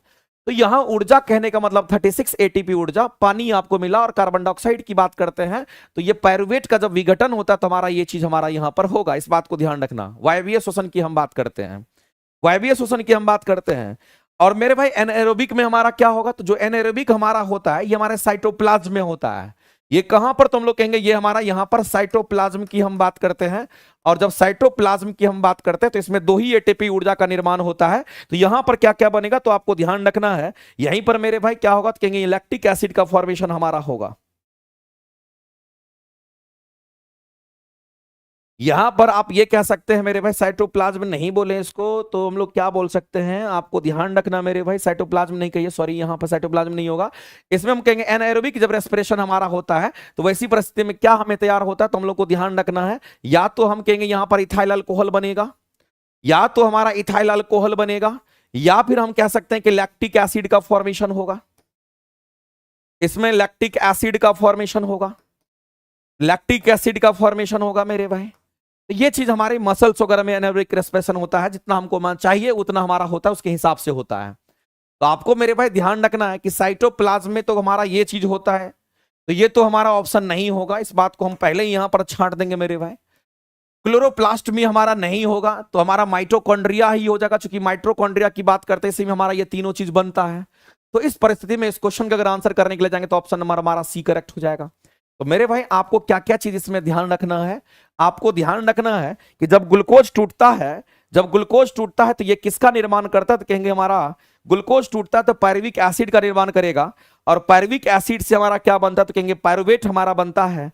तो पायरुवेट और पायरुविक एसिड का केमिकल फॉर्मूला अलग अलग होता है, CH3C3H4O3, इसको बोलते हैं हम लोग क्या C3H4O3 के नाम से हम लोग जानते हैं, जबकि इसको हम लोग क्या बोलते हैं, ये हमारा C3H3O3 हमारा होता है, ध्यान रखिएगा। और इस पर नेगेटिव आयंस के साथ हमारा होता है, तो ये हमारा होता है केमिकल फॉर्मूला। तो ग्लूकोज में 6 कार्बन, 6 कार्बन से पायरुविक एसिड में 3 कार्बन, पायरुविक एसिड से पायरुवेट बनेगा, फिर भी 3 कार्बन हमारा होगा। तो कई बार ये कार्बन भी पूछता है, इस बात को आप ध्यान रखेंगे, किसमें कितने कार्बन होंगे ये बात भी पूछता है आपको। चलिए आगे चलते हैं, इसको बोलते हैं वायवीय श्वसन, इसको बोलते हैं अवायवीय श्वसन। वायवीय श्वसन में ऑक्सीजन होगा, अवायवीय श्वसन में ऑक्सीजन नहीं होता है। इसमें मेरे भाई ऑक्सीजन नहीं होता है, इस बात को आप ध्यान रखें, यहां पर ऑक्सीजन हमारा नहीं होता है, जबकि यहां ऑक्सीजन हमारा उस ऑक्सीजन के प्रेजेंस में हमारा होता है। तो श्वसन की क्रिया यहां पर होता है, इस तरीके से हम लोग जानते हैं। माइटोकॉन्ड्रिया में किसकी क्रिया होगी, तो यहां पर श्वसन की क्रिया होती है, ये चीज आपको ध्यान रखना, श्वसन की क्रिया यहीं पर होती है। चलिए आगे चलते हैं। और क्लोरोप्लास्ट में तो हम लोग जानते हैं क्लोरोफिल होता है, यहां पर फोटोसिंथेसिस हमारा होता है, इस बात को आप ध्यान रखेंगे। आगे चलते हैं, कोशिका का खोज सर्वप्रथम किसने किया था, देख लीजिए मेरे भाई, ये क्वेश्चन भी आपका एकदम सिंपल क्वेश्चन है, पूछा गया है 6 to 8 में ये क्वेश्चन आपका पूछा गया है। तो आप सभी लोग जानते हैं कि कोशिका का खोज किसने किया था, तो कोशिका का जो खोज किया था मेरे भाई, याद रखेंगे उस साइंटिस्ट का नाम रॉबर्ट हुक ने किया था। कोशिका का खोज किसने किया था, रॉबर्ट हुक ने किया था, यह बात आपको ध्यान रखना है, इजी क्वेश्चन था। लेकिन कोशिका सिद्धांत को पूरा करने में जो योगदान दिया था वो रुडोल्फ विर्चो ने दिया था। हम किसकी बात कर रहे हैं, तो हम कोशिका सिद्धांत, जो कोशिका सिद्धांत को पूरा करने में जो योगदान दिया था, इस बात को ध्यान करेंगे, पूरा करने में योगदान जो दिया था वो किसने दिया था, याद रखना मेरे भाई, हमारा रुडोल्फ विर्चो ने दिया था। ल्यूवेनहॉक को हम लोग क्या कहते हैं, तो मेरे भाई जीवित कोशिका को देखने वाला पहला व्यक्ति हमारा ये ल्यूवेनहॉक था, इस बात को ध्यान रखेंगे। जीवित कोशिका की हम बात कर रहे हैं, जीवित कोशिका की हम बात कर रहे हैं, और जीवित कोशिका को देखने वाला सबसे पहला व्यक्ति कौन था, सबसे पहला व्यक्ति कौन था, तो आपको ध्यान रखना है, ल्यूवेनहॉक के बारे में आपको ध्यान रखना इस तरीके से। आगे हम बढ़ते हैं और अगला क्वेश्चन पर हम लोग चलते हैं। अगला क्वेश्चन हम लोग देखते हैं क्या कहता है। नेक्स्ट अगला क्वेश्चन मेरे भाई हमारा कहता है कि दो न्यूरॉन के बीच अंतराल को क्या कहा जाता है, यानी कहने का मतलब है कि दो न्यूरॉन के बीच जो जंक्शन होता है उसको हम लोग क्या कहते हैं, सिनेप्स कहते हैं। जैसा कि आप इस फोटो को देख पा रहे होंगे तो एक न्यूरॉन आपका ये है और दूसरा न्यूरॉन आपका ये है। तो एक न्यूरॉन दूसरे न्यूरॉन से हमारा कनेक्टेड, एक्चुअली में फोटो छोटा लगा दिया है। जो टाइपिस्ट लोग होता है ना उसको लगता है दिमागे नहीं है, दिमाग बेच करके यहां पर काम करता है, उसको पता ही नहीं है कि कैसे लगाना क्या लगाना। थोड़ा पढ़ लेता तो भगवान ज्ञान दे देता, वही नहीं है। अगर हम लोग यहां पर न्यूरॉन्स की बात करते हैं तो एक बात आप ध्यान रखेंगे मेरे भाई, ये हमारा क्या होता है, कहेंगे इसको हम लोग सेल बॉडी कहते हैं, इस बात को आप ध्यान रखेंगे। और याद रखना जो सेल बॉडी हमारा होता है उसको सोमा कहते हैं। सेल बॉडी को क्या कहते हैं, इसको सोमा कहा जाता है, याद रखिएगा, कई बार पूछता है। और इसी सेल बॉडी से क्या हमारा, ये तो हमारा हेयर लाइक स्ट्रक्चर होता है, इसको हम लोग कहते हैं डेंड्राइट्स। इसको क्या कहेंगे, तो इसको हम लोग यहां पर डेंड्राइट्स कहते हैं। ये चीज आपको ध्यान रखना, ये हमारा डेंड्राइट्स है। और सेल बॉडी की अगर बात करते हैं तो इसी से हमारा, इस तरीके से हमारा ये जो न्यूरॉन होता है इसका ये वाला पार्ट हमारा होता है जिसको एक्सोन कहते हैं। तो एक्सोन का कहीं ना कहीं तो एंड होगा ना, तो एक्सोन का मेरे भाई ये एंड होगा। और मान लेते थोड़ा सा ऐसा बनाना चाहते हैं इसको तो आसानी से हम लोग बना सकते हैं ऐसे करके, और कहेंगे कहीं ना कहीं हमारा एक्सोन का यहां पर एंड होता है। और इसी में हमारा होता है माइलिन शीथ। माइलिन शीथ का नाम आपने सुना होगा, ऐसे करके मेरे भाई होता है, इसको माइलिन शीथ कहते हैं, इस बात को ध्यान रखेंगे। ये माइलिन शीथ हमारा होता है और इसी में दो माइलिन शीथ, यहां पर हमारा नोड बनेगा, यहां नोड बनेगा, यहां नोड बनेगा, यहां नोड बनेगा, यहां नोड बनेगा, यहां नोड बनेगा। तो मेरे भाई आपको ध्यान रखना, इसको हम लोग कहते हैं रेनवियर का नोड। ये हमारा क्या कहेंगे, इसको हम लोग कहते हैं, ये हमारा रेनवियर का नोड्स कहलाता है, इस बात को आप ध्यान रखिए। रेनवियर का नोड्स कहलाता है, इस बात को ध्यान रखेंगे। और ये जो आप देख रहे हैं मेरे भाई, ये जो लाल कलर का आप देख रहे हैं इसको बोलते हैं माइलिन शीथ। इसको हम लोग क्या कहेंगे, तो ये हमारा माइलिन शीथ होता है, ये कई बार पूछा गया है। और माइलिन शीथ किसका भाग है, तो मेरे भाई ये एक्सोन का पार्ट होता है, इस बात को ध्यान रखिए। ये एक्सोन का भाग है, ये एक्सोन का हमारा भाग होता है, इस बात को ध्यान रखेंगे। अब अगर मान लेते हैं ये एक्सोन का भाग है तो कहीं ना कहीं यहां पर एक्सोन का तो एंड होगा, इसको हम लोग कह देते हैं ये हमारा एक्सोन का क्या, तो कहेंगे यहां पर एंड होगा, इस बात को ध्यान रखना। ये एक्सोन का हमारा एंड पॉइंट हमारा है। अब इसी एक्सोन के एंड पॉइंट से हमारा क्या होता है कि दूसरा वाला जो हमारा होता है वो हमारा कनेक्टेड होता है। तो फिर से मेरे भाई दूसरा यहां पर हमारा न्यूरॉन्स होता है, इसको सेल बॉडी हम लोग कह दिए, यहां पर है। इसी से हमारा ये डेंड्राइट्स जुड़ा हुआ रहता है ऐसे करके। तो मेरे भाई और फिर अगर देखेंगे तो ये कुछ इस तरीके से हमारा ये न्यूरॉन का हमारा होता है, फिर इसका ये एंड होता रहा होता है। और इसी में फिर से हम लोग देखते हैं तो यहाँ पर माइलिन शीथ हमारा होता है इस तरीके से, ये वाला चीज। तो मेरे भाई इसमें कितने न्यूरॉन है, इसमें दो न्यूरॉन है हमारे। और दो न्यूरॉन की हम बात कर रहे थे तो यहां पर भी जंक्शन मिलेगा, सॉरी यहां पर भी नोड मिलेगा, इसको रेनवियर का नोड्स कहते हैं, इसको माइलिन शीथ कहते हैं, और ये एक्सोन का एंड होता है। तो आपको ध्यान रखना है कि यहां पर जो आप ये वाला बिंदु देख रहे हैं, इस बिंदु की अगर हम बात करते हैं तो आपको ध्यान रखना मेरे भाई कि इस न्यूरॉन का जो एक्सोन एंड है और इस न्यूरॉन का जो डेंड्राइट्स हमारा दे रखा है, इसको डेंड्राइट्स कहते हैं हम लोग, इस बात को ध्यान रखें। ये जो ब्लैक कलर का आपको दिख रहा है इसको हम लोग यहां पर डेंड्राइट्स कहते हैं, ये बात आपको ध्यान, ये हमारा डेंड्राइट्स होता है। तो जो डेंड्राइट्स हमारा होता है और ये जो एक्सोन का एंड होता है वहां जुड़ा हुआ रहता है, और ये हमारा जहां पर जुड़ा रहता है उसी को सिनेप्स कहते हैं, इसी को सिनेप्स कहते हैं। तो एक्सोन का एंड और डेंड्राइट्स, सेल बॉडी से जुड़ा हुआ डेंड्राइट्स, इन दोनों को हम लोग कहेंगे यहीं पर हमारा क्या होता है, कहेंगे यहीं पर इस जगह पर हमें क्या मिलता है, कहेंगे सिनेप्स की हम बात करते हैं। और सिनेप्स को हम लोग क्या कहते हैं, तो इसको अंतर्ग्रथन के नाम से हम लोग जानते हैं, इस बात को ध्यान रखेंगे। इसको हम लोग क्या कहते थे, इसको अंतर्ग्रथन के नाम से हम लोग जानते हैं, इस बात को ध्यान रखना, सिनेप्स। इसीलिए हम लोग क्या कहते हैं, तो ये क्वेश्चन बहुत ही ज्यादा फेमस है मेरे भाई, इस क्वेश्चन का आंसर करेंगे, ऑप्शन नंबर हमारा ये हो जाएगा। तो आप एक लाइन में याद रखिएगा, दो न्यूरॉन के जंक्शन को क्या कहते हैं, तो दो न्यूरॉन के जंक्शन की अगर हम बात करते हैं तो जो दो न्यूरॉन का जंक्शन है उसको सिनेप्स कहते हैं। दो न्यूरॉन के जंक्शन को क्या कहते हैं, तो इसको हम लोग सिनेप्स कहते हैं, ये चीज आपको ध्यान रखना है मेरे भाई। इस तरह से क्वेश्चंस आपका पूछता है और आपको पूरी तरीके से तैयार होना पड़ेगा। अब देखिए सबसे पहला इंफॉर्मेशन, मान लेते हैं आपको कोई चींटी भी काटता है तो सबसे पहला इंफॉर्मेशन कहां पहुंचता है, डेंड्राइट्स में पहुंचता है, ये बात आपको याद रखना है। सबसे पहला इंफॉर्मेशन कहां मिलता है, तो सबसे पहले की अगर बात करते हैं कोई भी इंफॉर्मेशन, सबसे पहले इंफॉर्मेशन किसको मिलता है, तो कहेंगे सबसे पहले जो इंफॉर्मेशन मिलता है वो कहीं ना कहीं आपको ध्यान रखना डेंड्राइट्स को मिलता है। डेंड्राइट से जाता है सेल बॉडी, सेल बॉडी के बाद एक्सोन, एक्सोन से इंड, फिर दूसरे न्यूरॉन में आता है। इस तरीके से मेरे भाई इधर की ओर हमारा क्या होगा, तो कहेंगे हमारा जो इलेक्ट्रिकल इंपल्स होता है हमारा आगे की ओर हमारा क्या करता है, फ्लो करता है। जो इलेक्ट्रिकल इंपल्स हमारा होता है ऐसे की ओर, आगे की ओर हमारा फ्लो करता है, ये इलेक्ट्रिकल इंपल्स ऐसे हमारा चलता है। तो आपसे क्वेश्चन पूछा गया दो न्यूरॉन के बीच जो अंतराल होता है जिसको हम लोग सिनेप्स कहते हैं, उसको इंग्लिश में बोलते हैं, हिंदी में बोलते हैं अंतर्ग्रथन, और इंग्लिश में बोलते हैं इसी को सिनेप्स। इसी को हम लोग यहां पर सिनेप्स के नाम से हम लोग जानते हैं। ध्यान रखिएगा। आगे चलते हैं। अगला मेरे पास वही चीज यहां पर दे रखा है, आप देख लीजिए ना, यहां पर जो लाल लाल हम आपको बनाए थे इसको माइलिन शीथ कहते हैं, ये माइलिन शीथ होता है। और ये सेल बॉडी होता है, सेल बॉडी को हम लोग क्या कहते हैं, सोमा कहते हैं। ये डेंड्राइट्स हमारा होता है, जो ब्रांच निकला हुआ डेंड्राइट्स होता है, इसको एक्सॉन कहते हैं, और ये एक्सॉन का एंड होता है। इसके लिए अगर देखिएगा तो यहां पर हमारा क्या होगा, कहेंगे हमारा सेल बॉडी, हम कहेंगे यहां डेंड्राइट्स होगा, ये एक्सॉन का एंड होगा, और यहीं पर हमारा ये बिंदु होता है जिसको हम लोग सिनेप्स कहते हैं। तो एक न्यूरॉन दूसरा न्यूरॉन, और कहीं ना कहीं यहां पर जंक्शन है, तो इस न्यूरॉन का एक्सॉन का एंड और इस न्यूरॉन का हमारा डेंड्राइट्स जहां पर मिलेगा उसी को सिनेप्स कहते हैं। इस बात को आप ध्यान रखेंगे। आगे चलते हैं, अगला क्वेश्चन हम लोग देखते हैं।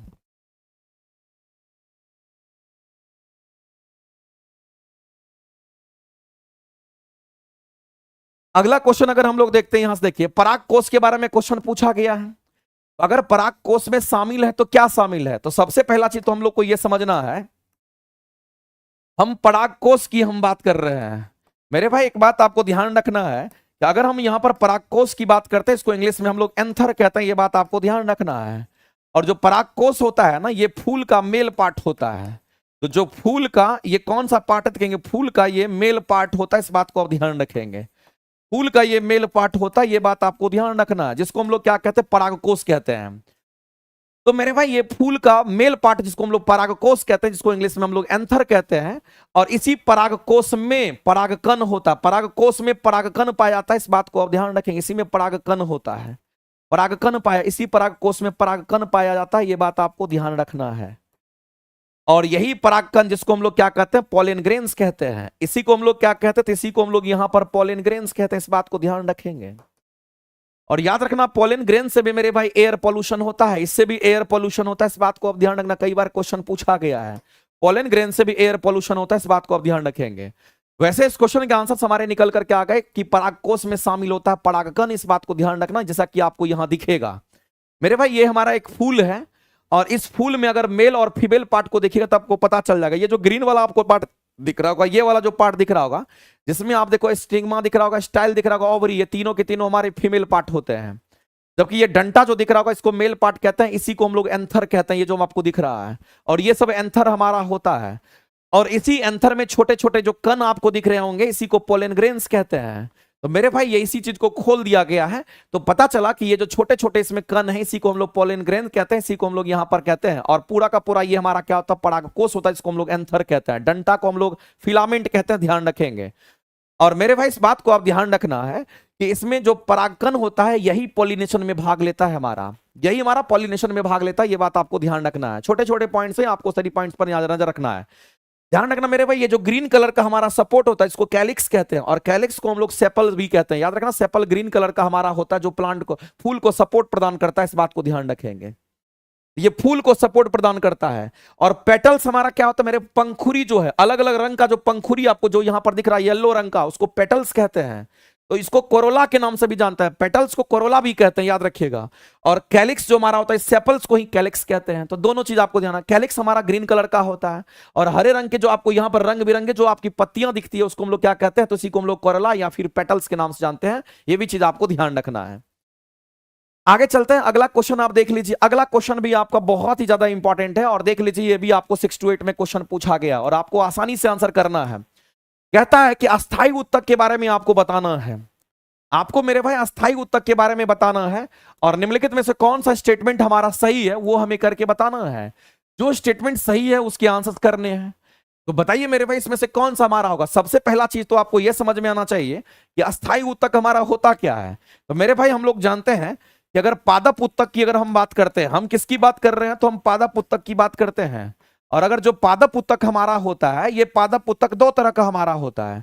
एक को हम लोग कहते हैं कि विभजोत्तक उत्तक हमारा होता है, एक को हम लोग कहेंगे यहां पर विभजोत्तक उत्तक हमारा होता है। और दूसरे की अगर हम बात करते हैं, दूसरे को हम लोग क्या कहते हैं, इसको अस्थायी उत्तक के नाम से हम लोग जानते हैं। ये अस्थायी उत्तक हमारा कह सकते हैं, ये हमारा अस्थायी उत्तक हमारा होता है। इस तरीके से आपको ध्यान रखना है। और अगर विभजोतक उत्तक की बात करते हैं तो इसमें हमारा क्या होता है, प्लांट में वृद्धि होता है, जबकि यहां पर प्लांट में ग्रोथ नहीं होता है। तो मेरे भाई यहां पर पौधे में वृद्धि होता है, इस बात को ध्यान रखना है। यहां पे पौधे में क्या होगा, इस उत्तक के कारण विभजोतक उत्तक नाम से पता चलता है, कोशिका विभाजन होता है तो हमारा प्लांट में वृद्धि होगी। तो यहां पर पौधे में वृद्धि होती है, ये उत्तक प्लांट में वृद्धि करता है, ये प्लांट में वृद्धि होती है, प्लांट में वृद्धि कराता है। जबकि अस्थाई उत्तक मेरे भाई कंप्लीट रूप से अस्थाई कर देता है, इसका मतलब इसमें हमारा प्लांट में वृद्धि नहीं होता है। याद रखना, ये पौधे में वृद्धि नहीं होता, इस बात को ध्यान रखेंगे। यहां पर पौधे में वृद्धि नहीं होता है, यहां पर पौधे में वृद्धि नहीं होता, अस्थाई उत्तक के कारण पौधे में वृद्धि नहीं होता है। अब आप देखिए यहां पर, अगर आप नहीं दिया हुआ है, नहीं तो हमने फोटो दिया था, लेकिन जो टाइपिस्ट है ना वो थोड़ा सा दिमाग बेच के काम करता है, यहां पर फोटो ही नहीं लगाया, नहीं तो अच्छा फोटो था, आपको पता चल जाता बहुत ही क्लियरिटी के साथ। चलिए कल से हम थोड़ा सा केयर करेंगे, ठीक है। तो आपको ध्यान रखना मेरे भाई, अगर प्लांट पादप उत्तक की बात करते हैं, एक विभजोतक उत्तक हमारा होता है जो कि हमारा मेरिस्मेटिक टिश्यू इसको हम लोग कहते हैं। और इस मेरिस्मेटिक टिश्यू की अगर बात करते हैं, इसी में हमारा 3 तरह का होता है। एक को हम लोग बोलते हैं एपिकल, शायद आपको पता होगा, एपिकल मेरिस्टेमेटिक टिश्यू। दूसरे को बोलते हैं हम लोग लैटरल मेरिस्टेमेटिक टिश्यू, और तीसरे को हम लोग बोलते हैं इंटर कैलरी मेरिस्टेमेटिक टिश्यू हमारा तीसरा हमारा होता है। ये चीज आपको ध्यान रखना है। और सबका ये क्या करता है, ये तीनों के तीनों हमारा क्या करता है, प्लांट में ग्रोथ कराता है, ये बात आपको ध्यान रखना। जबकि अस्थाई उत्तक की अगर बात करते हैं तो इसमें हमारा जटिल और सरल दोनों होता है। तो एक सरल अस्थाई उत्तक हमारा होता है, और दूसरा हमारा कैसा होगा, तो कहीं यहां पर जटिल अस्थाई उत्तक हमारा होता है। अगर जटिल अस्थाई उत्तक की हम बात करते हैं, इसमें हमारा जाइलम और फ्लेम होता है, इस बात को आप ध्यान रखें। इसी में हमारा जाइलम होगा, और साथ ही साथ आपको ध्यान रखना इसमें हमारा फ्लेम भी होगा। और सरल अस्थाई उत्तक की अगर हम बात करते हैं, इसमें पैरेन्काइमा होता है, कोइलेनकाइमा होगा, और यहां पर हमारा क्या होगा, किंगस्लेनकाइमा हमारा होता है। ये चीज आपको ध्यान रखना है। तो मेरे भाई अस्थाई उत्तक के बारे में कौन सा कथन सही है, तो अस्थाई उत्तक तो ये वाला है ना, और इसी पर क्वेश्चन पूछा गया है। तो अस्थाई उत्तक की अगर बात करते हैं तो आपको एक लाइन में समझ में आना चाहिए कि ये प्लांट की ग्रोथ नहीं कराता है, ये प्लांट का वृद्धि नहीं कराता है हमारा। इसका मतलब है ये सेल डिवीजन करने का जो इसके अंदर क्षमता होता है उसको खो देता है। तो मेरे भाई हम लोग क्या कहेंगे, हम लोग कहेंगे कि ये कोशिका विभाजन करने की क्षमता को ही खो देता है, ये वे विभाजित करने की क्षमता को खो देता है, यानी कहने वाला सेल को डिवीजन करने की क्षमता को खो देता है। ये सब सेल को डिवीजन नहीं कर पाता है, इस बात को ध्यान रखेंगे। जबकि ये सेल डिवीजन करता है, इसमें प्लांट ग्रोथ होता है हमारा। तो मेरे भाई हम लोग सीधा कह सकते हैं, इस क्वेश्चन के अगर आंसर करने के लिए जाएंगे तो क्वेश्चन का आंसर हमारा क्या होगा, तो ऑप्शन नंबर बी आपका करेक्ट हो जाएगा। अगर कोशिका विभाजन करेगा तो हमारा ये करेगा, इनमें से कोई करेगा, कोशिका विभाजन में हमारा ये तीनों में से कोई करेगा। तो मेरे भाई ये ऑप्शन तो होगा नहीं, क्योंकि अस्थाई की बात कर रहा था, और अस्थाई हमारा ये सब हमारा होता है। तो जो अस्थाई उत्तक होते हैं उसमें प्लांट में कोई ग्रोथ नहीं होता है, इसलिए हम कहते हैं कि कोशिका विभाजन करने की क्षमता को ही वो खो देता है। तो इस बात को आप ध्यान रखेंगे। छोटे छोटे पॉइंट्स हैं, लेकिन सभी पॉइंट्स पर आपको नजर रखना पड़ेगा, और क्वेश्चन अगर कहीं से भी आ गया तो आपको आंसर्स करके आना। आगे चलते हैं। आगे मेरे भाई यहां पर देख रहे होंगे गणित विज्ञान का 19 को सेट वाला आपके पास अवेलेबल है। आप घर में चाहते हैं प्रैक्टिस करने के लिए 6 to 8 के लिए, तो अगर कोई बच्चे होंगे 6 to 8 गणित विज्ञान दोनों उनका होगा, तो 19 को सेट यहां पर साइंस का है, इसको आप खरीद करके प्रैक्टिस कीजिए, कोई दिक्कत नहीं है। अब यहां पर देख लीजिए 9 10 अगर किसी को करना है तो विज्ञान के लिए 9 10 के लिए ये किताब है मेरे भाई, और 18 को सेट यहां पर है, 18 को सेट आप प्रैक्टिस कीजिए ना, आपको फुर्सत कहां है, क्वेश्चन लगाते रहिए। तो इस तरीके से, और ये आपको पता है अनिवार्य विषय, इसमें इंग्लिश हिंदी सब कुछ आपको मिलकर के होगा, इसमें भी आपको है। तो तैयारी करना है तो आपको, आपके पास मटेरियल बहुत है, बशर्ते कि आप मेहनत करते जाइए, काम आपका हो जाएगा। कल से इंग्लिश में भी आपका रहेगा क्वेश्चन, आज थोड़ा सा जल्दीबाजी में नहीं बना पाया, लेकिन कल से आपको इंग्लिश में भी क्वेश्चन रहेगा, बाइलिंगुअल क्वेश्चन रहेगा, ध्यान रखिएगा। आगे चलते हैं। अगला क्वेश्चन मेरे भाई ये काफी इंपॉर्टेंट है, इसमें एक चीज बहुत इंपॉर्टेंट सीखने को मिलेगा आपको। कह रहा है कि कोशिका के चारों ओर की झिल्ली कहलाती है। तो कोशिका के चारों ओर की झिल्ली को क्या कहते हैं? आपसे बोला गया है मेरे भाई कि ये जो हमारा कोशिका होता है, जो हमारा सेल होता है, कोशिका के चारों ओर की जो झिल्ली है,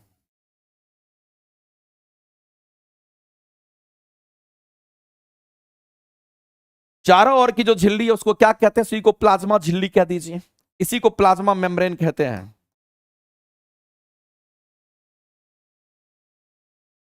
यही हमारा प्लाज्मा मेम्ब्रेन होता है, जिसको प्लाज्मा झिल्ली कहते हैं, इस बात को ध्यान रखेंगे। इसी को हम लोग क्या कहते हैं, प्लाज्मा झिल्ली या प्लाज्मा मेम्ब्रेन, आप कह दीजिए, कोई दिक्कत नहीं है। लेकिन एक बात हम आपको बताना चाहते हैं, ये जो प्लाज्मा मेम्ब्रेन हमारा होता है, ये किसका बना होता है, ये क्वेश्चन भी कई बार पूछा है। प्लाज्मा मेम्ब्रेन का निर्माण जो होता है, ये किसका बना होता है, प्लाज्मा मेम्ब्रेन किसका बना होता है? तो मेरे भाई याद रखना, लिपिड्स होता है, प्रोटीन होता है और कार्बोहाइड्रेट्स होता है। इसमें किसका बना होगा, कहेंगे लिपिड्स। और लिपिड्स समझ रहे होंगे, फैट्स की हम बात कर रहे हैं, लिपिड्स। उसके बाद प्रोटीन, याद रखिएगा क्वेश्चन आपके एग्जाम में आता है। और साथ ही साथ याद रखना मेरे भाई, कार्बोहाइड्रेट्स की हम बात करते हैं। और किसकी बात कर रहे हैं, तो यहां पर कार्बोहाइड्रेट्स की हम बात करते हैं। कार्बोहाइड्रेट्स का बना होता है, ये चीज आपको ध्यान रखना, कई बार ये क्वेश्चन पूछा गया है। अगर हम सेल की बात करते हैं, कोशिका की बात करते हैं, कोशिका के चारों तरफ जो झिल्ली होती है, उस झिल्ली के बारे में आपसे पूछेगा तो आपको ध्यान रखना, उसको प्लाज्मा मेम्ब्रेन कहते हैं, जो हमारा इन सभी का बना होता है। ये भी क्वेश्चन आपके एग्जाम का है, छोटा छोटा पॉइंट है, लेकिन आपको ध्यान रखना है। तो प्लाज्मा झिल्ली किसका बना होगा, तो कहेंगे इसी सब का हमारा प्लाज्मा झिल्ली बना होता है। और याद रखना, कोशिका भित्ति जो होता है मेरे भाई, केवल और केवल प्लांट सेल में होता है, ध्यान रखेंगे। अगर हम सेल वॉल की बात करते हैं, जिसको हम लोग कोशिका भित्ति कहते हैं, कई बार ये क्वेश्चंस भी आपको पूछता है। और मेजर डिफरेंस हमारा प्लांट सेल और एनिमल सेल की हम बात करते हैं। तो कोशिका भित्ति केवल और केवल किस में होगा, तो कहेंगे केवल प्लांट सेल में होता है, इस बात को ध्यान रखना। केवल ये प्लांट सेल में पाया जाता है, केवल प्लांट सेल में होता है, इस बात को आप ध्यान रखेंगे, केवल और केवल ये प्लांट सेल में होता है। और कोशिका भित्ति की बात करते हैं, सेल वॉल की बात करते हैं मेरे भाई, ये एनिमल सेल में नहीं होता है, इस बात को आप ध्यान रखेंगे, क्योंकि केवल प्लांट सेल मतलब एनिमल सेल में नहीं होगा सेल वॉल, ध्यान रखेंगे। कोशिका द्रव तो हमारा दोनों में होता है, ये प्लांट सेल में भी होता है, ये प्लांट सेल में भी होगा, और साथ ही साथ ये एनिमल सेल में भी हमारा होता है, ये दोनों में हमारा मौजूद होता है जो कोशिका द्रव होता है, इस बात को ध्यान रखेंगे। चलिए आगे चलते हैं, इस क्वेश्चन का आंसर क्या करेंगे, तो प्लाज्मा झिल्ली हमारा राइट आंसर हो जाएगा। आगे बढ़ते हैं, ये आपको ऐसे ही दे रखा है मेरे भाई, जो सेल हमारा होता है ऐसा ही कुछ होता है। सेल का ये सेल वाल है, जिसको हम लोग कोशिका भित्ति कह दिए। तो आपको ध्यान रखना है कि अगर इसमें कोशिका भित्ति है, इसका मतलब ये प्लांट सेल की बात कर रहा है, और प्लांट सेल में ही कोशिका भित्ति होती है। और प्लांट सेल की जो कोशिका भित्ति होती है वो सेलुलोज की बनी होती है। ये कोशिका भित्ति किसका बना होता है, तो कहेंगे यहां पर सेलुलोज की बनी होती है, सेलुलोज की बनी होती है, इस बात को आप ध्यान रखेंगे। ये हमारा किसकी बनी होती है, तो कहेंगे सेलुलोज की बनी होती है, ध्यान रखेंगे। और इसी पर हमारा क्या होता है, सेल मेम्ब्रेन होता है। अब ये गोल्जी बॉडी हमारा ये होता है, इसको गोल्जी बॉडी हम लोग कहते हैं, ये हमारा गोल्जी बॉडी होता है, इसी को गोल्जी बॉडी कहते हैं। ये हमारा गोल्जी बॉडी या गोल्जी अपरेटस होता है। और गोल्जी बॉडी या गोल्जी अपरेटस का हमारा काम क्या होता है, तो उस प्लांट के अंदर क्या करता है, तो कहेंगे जितने भी खनिज लवण होते हैं उनका सबका ट्रांसपोर्टेशन करने का ये काम करता है। और जो प्लांट का सेल होता है, प्लांट के सेल में मेरे भाई जो वैक्यूल होता है ये बहुत बड़ा होता है। और वैक्यूल जिसको राजधानी कहते हैं, उसी में हम कहते हैं कि उसी में अपशिष्ट पदार्थ का स्टोरेज या फिर हम कहेंगे भोजन का संग्रह होता है। ये वैक्यूल जो हमारा होता है, जिसको राजधानी कहते हैं, इस बात को ध्यान रखना। ये राजधानी जो होता है हमारा क्या होता है, कहेंगे बड़ा साइज में होता है, लार्ज होता है। राजधानी कैसा होता है, कहेंगे लार्ज होता है, हमारा प्लांट सेल में ये लार्ज होता है राजधानी, ध्यान रखिएगा। तो मेरे भाई जो वैक्यूल हमारा होता है वो लार्ज होता है, प्लांट सेल में वैक्यूल लार्ज होता है, जबकि एनिमल सेल में हमारा वैक्यूल जो होता है वो छोटा होता है, उसका कोई यूज वहां पे नहीं होता है। यहां पर ये भोजन का संग्रह करने का काम करता है। ये क्लोरोप्लास्ट है जो फोटोसिंथेसिस में भाग लेता है। ये माइटोकॉन्ड्रिया आप देखिए सेल वाल में हमारा होता है। साइटोप्लाज्म जो दो द्रव हमारा इसमें भरा, उसको साइटोप्लाज्म भी हमारा है। उसके बाद अगर देखिएगा मेरे भाई, तो हम लोग को ध्यान रखना है कि यहां पर ये बिंदा बिंदा जो आपको दिख रहा होगा, ये बिंदा बिंदा जो दिख रहा होगा मेरे भाई, इस बात को ध्यान रखना, ये कहीं ना कहीं राइबोसोम को दिखाता है। तो ये हमारा जो दिख रहा होगा, तो हम लोग कहते हैं ना कि एंडोप्लाज्मिक रेटिकुलम की बात करते हैं ना, तो एंडोप्लाज्मिक रेटिकुलम दो तरह का हमारा होता है, एक तो रफ होता है, एक हमारा स्मूथ होता है। तो जहां जहां ये बिंदा बिंदा डॉटेड है मेरे भाई, उसको हम लोग कहते हैं रफ एंडोप्लाज्मिक रेटिकुलम, और जहां पर नहीं है उसको कहते हैं स्मूथ एंडोप्लाज्मिक रेटिकुलम। तो जो स्मूथ एंडोप्लाज्मिक रेटिकुलम है और जो रफ एंडोप्लाज्मिक रेटिकुलम है, इन दोनों में अंतर क्या है, इस बात को ध्यान रखिएगा। ये स्मूथ एंडोप्लाज्मिक रेटिकुलम को अगर आप देखिएगा तो इसमें हमारा बिंदा बिंदा नहीं है। इसका मतलब ये क्या करेगा मेरे भाई, तो हम लोग सीधा कहते हैं कि स्मूथ एंडोप्लाज्मिक रेटिकुलम हमारा क्या करता है, लिपिड्स का निर्माण करता है। ये लिपिड्स का निर्माण करता है, ये चीज आपको ध्यान रखना। जबकि हम लोग अगर रफ एंडोप्लाज्मिक रेटिकुलम की बात करते हैं, तो रफ एंडोप्लाज्मिक रेटिकुलम में आप देखिए ये दाना दाना दाना दाना ऐसा दिखेगा, ये राइबोसोम होता है। तो रफ एंडोप्लाज्मिक रेटिकुलम पर क्या होगा, तो राइबोसोम होता है। और ये रफ एंडोप्लाज्मिक रेटिकुलम क्या करेगा, तो आपको ध्यान रखना, ये प्रोटीन का संश्लेषण करता है।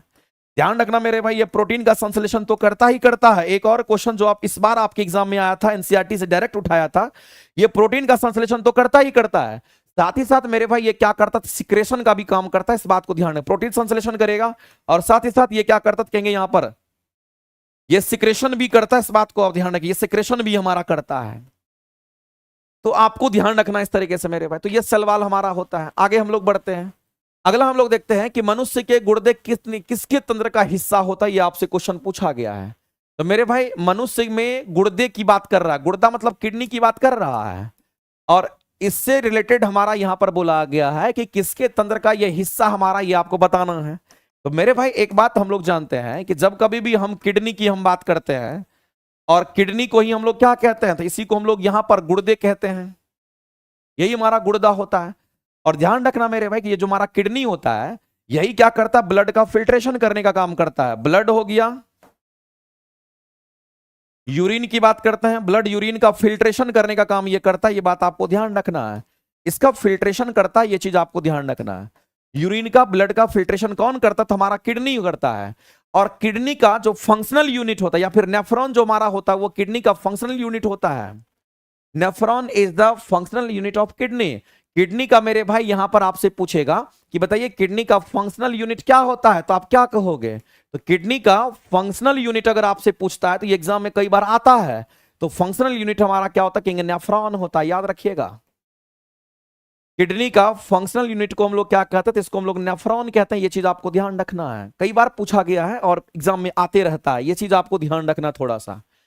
अब हम लोग आगे बढ़ते हैं, थोड़ा सा आगे की चीज को इसमें और समझते हैं। हम लोगों से बोला कि मनुष्य में गुर्दे किस तंत्र का हिस्सा होगा, तो मेरे भाई किडनी क्या करता है, फिल्टर करने का काम करेगा, तो ये अपशिष्ट पदार्थ को बाहर कर देगा। ये कहीं ना कहीं यहां से अपशिष्ट पदार्थ को क्या करेगा, तो ये अपशिष्ट पदार्थ को बाहर करेगा। अगर ये अपशिष्ट पदार्थ को बाहर कर देता है, ये अपशिष्ट पदार्थ को बाहर कर देता है, तो जाहिर सी बात मेरे भाई कि जो अपशिष्ट पदार्थ को बाहर करेगा उसको उत्सर्जी अंग कहते हैं।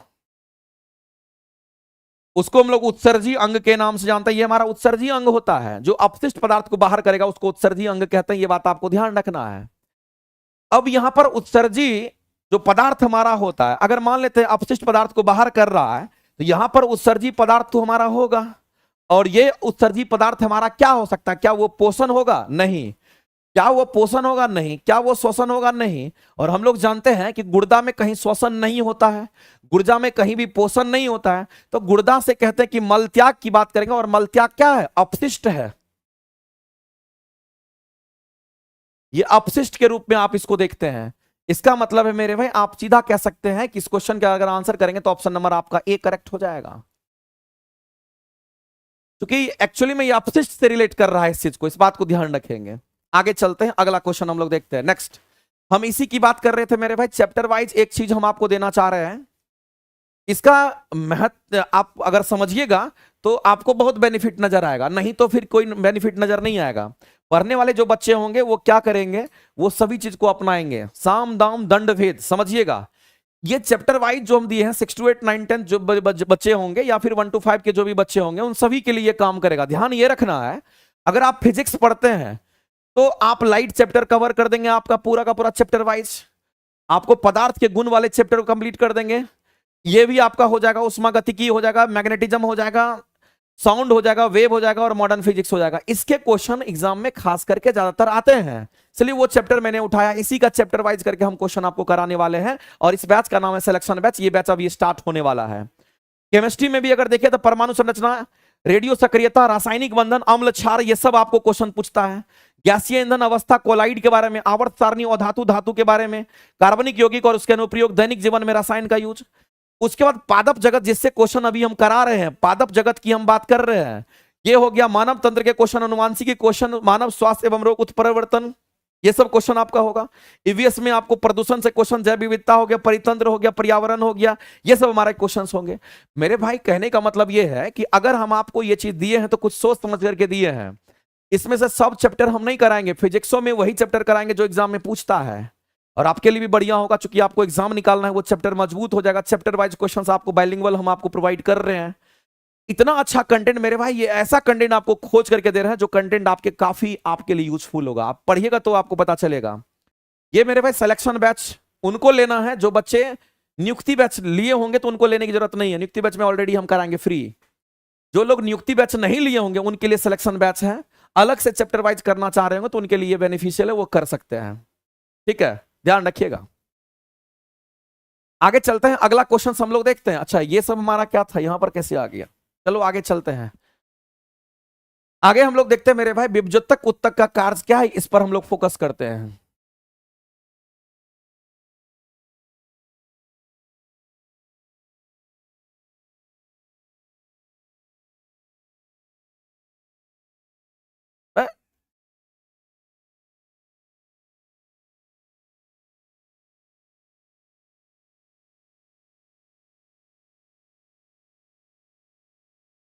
अरे यही चीज,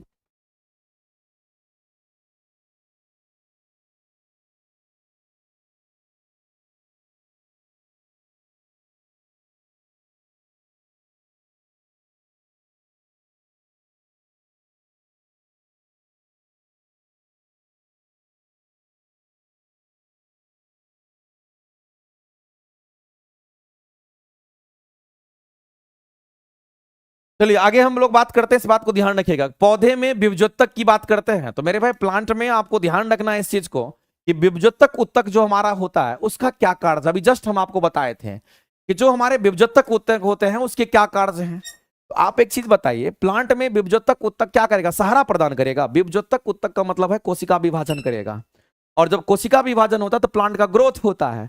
तो जाहिर सी बात है मेरे भाई, हम लोग सीधा कह सकते हैं कि ये सहायता तो नहीं करेगा, सुरक्षा भी नहीं करेगा, तो ये क्या करेगा, विकास करेगा। क्योंकि विकास का मतलब होता है प्लांट को ग्रोथ कराएगा, इस बात को आप ध्यान रखेंगे। अगर हम लोग यहां पर चलते हैं तो मैंने आपको बताया था मेरे भाई कि अगर हम पादप उत्तक की अगर हम बात करते हैं तो एक बात आप जान लीजिए, इस पादप उत्तक में आपको दो चीज ध्यान रखना है। एक हमारा विभज्योतक उत्तक हमारा होता है, और अगर हम यहां पर विभज्योतक उत्तक की अगर हम बात कर रहे हैं तो आपको ध्यान रखना इसी में कोशिका विभाजन हमारा होता है, और यहीं पर कोशिका विभाजन होगा, और जब कोशिका विभाजन होगा तो प्लांट में ग्रोथ होगा। यह बात आपको ध्यान रखना, यहीं पर प्लांट ग्रोथ कर जाता है। और दूसरा हमारा अस्थायी उत्तक होता है, और जो अस्थायी उत्तक होता है इस बात को ध्यान रखना मेरे भाई, इसमें अस्थायी उत्तक में क्या होता है, सेल डिवीजन होता ही नहीं है। इसमें कोशिका विभाजन करने की क्षमता को ये खो देता है, इस बात को ध्यान रखना।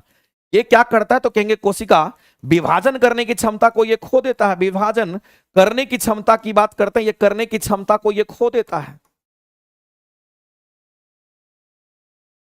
जिसको हम लोग क्या कहते हैं, जिसको हम लोग स्थायी उत्तक कहते हैं। तो मेरे भाई ये प्लांट का क्या करेगा, तो विकास कराएगा, यानी कि ग्रोथ कराता, जो विभज्योतक उत्तक हमारा होता है। इस बात को ध्यान रखेंगे। आगे चलते हैं, अगला क्वेश्चन आपका बोला गया है कि वृक्ष की जड़ों को मृदा से पानी कैसे मिलता है। यह भी एक अच्छा क्वेश्चन है, हम चाहेंगे कि आप लोग आंसर करके बता दीजिए। अगला जो क्वेश्चन हमारा यहां पर है, क्वेश्चन कह रहा है मेरे भाई कि वृक्ष की जड़ की बात कर रहा है, किसकी बात कर रहा है, तो वृक्ष की जड़ों को मृदा से पानी कैसे मिलता है, ये बोला गया है।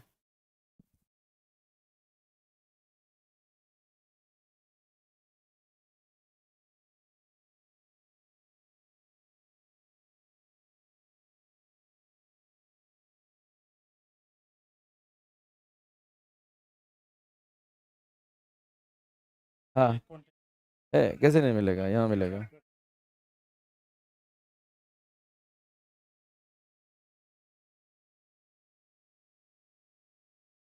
कितना नंबर पेज में पढ़ा रहे हैं,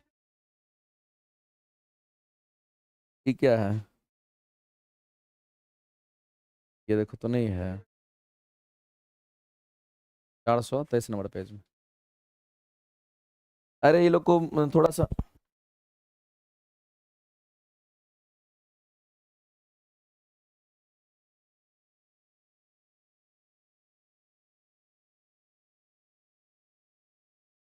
चलिए आगे चलते हैं, हम लोग बात करते हैं। यहां पर हमारे सामने में क्वेश्चन है कि वृक्ष की जड़ों से मृदा कह रहा है कि वृक्ष की जड़ को मृदा से पानी कैसे मिलता है।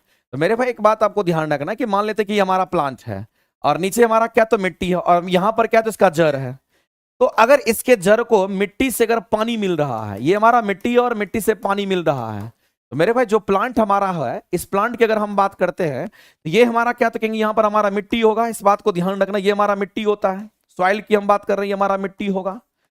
और ये हमारा क्या, तो प्लांट का यहां पर जड़ है। इस बात को ध्यान रखना, कई बार ये क्वेश्चंस पूछा गया है और आपके एग्जाम में कई बार पूछा गया है।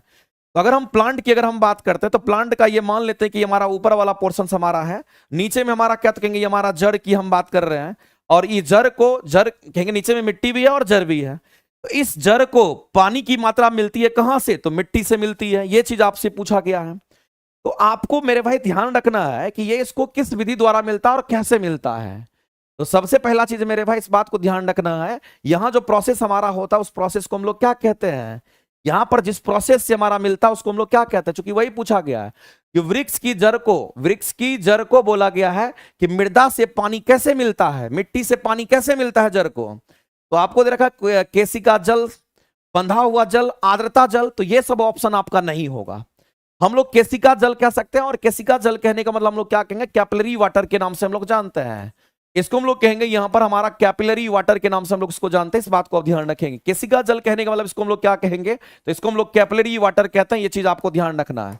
और कैपिलरी वाटर कहने का मतलब आपको एक चीज ध्यान रखना मेरे भाई, कि जब मिट्टी से जड़ में पानी की ओर जाता है तो यहां पर हमारा क्या होता है, इस प्रोसेस को हम लोग क्या कहते हैं, विसरण कहते हैं। इस बात को ध्यान रखना,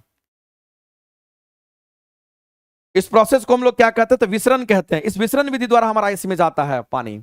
और विसरण की जो विधि होती है, विसरण तो हमारा जल में भी होता है, ठोस में, द्रव और गैस तीनों में हमारा विसरण होता है। तो यहां पर विसरण हमारा होता है।